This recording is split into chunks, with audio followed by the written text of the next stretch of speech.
Hey, Garrett, you make some excellent points in your writing here, and plus you've got some really great examples. So this is just an excellent post.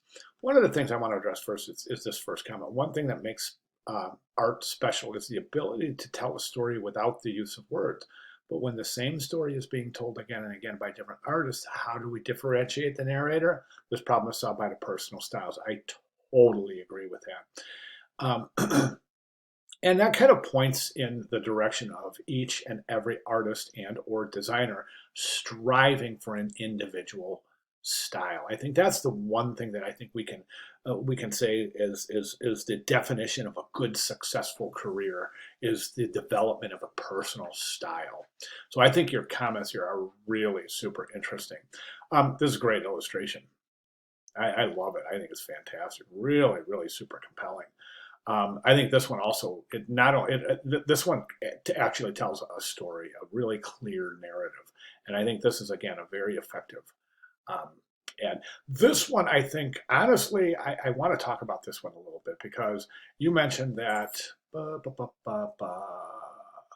it's off-putting, and I want to describe this piece to you, and I want you to. My question of the week is based on this particular poster, and one thing. Okay, sorry about that. My dogs were just about to go nuts because I think the mailman just walked by. So, anyways, I'm sorry I took a little break there. But, anyways, so I want to talk about this piece, okay? And I guess I kind of want to just draw a correlation between knowing the intent of a piece and how that's related to the determination of whether the piece is successful or not. I think a lot of times we tend to, especially as students, and I'm myself guilty when I was a student, I would look at um, design work out of context and try to um, ascertain the successful merits of that design. And I think that's a mistake, especially in historical pieces. This piece was developed in 1967 by Seymour Schwast of Pushpin Studios. He was the head of a very, very, very cutting edge and highly successful design firm in the 60s called Pushpin Studios. Um, Very conceptually driven work. But the thing here, once we kind of decipher what's going on here, we can't look at this and it's going to make a lot more sense when we decipher what's going on. So basically, this was created during the Vietnam War era. And what this depicts, and Bad Breath, this little illustration and Uncle Sam's Mouth, this is American bombers. These are actually B-52 bombers dropping bombs on Vietnam. And so as we know the origin of this, I think it's easy for us to take a look at the stylistic renderings and say, does this make sense? So you say that this piece is off-putting. Um, the stars are off center. He's of course green, and it's got a very, very kind of uncomfortable visual tension to it.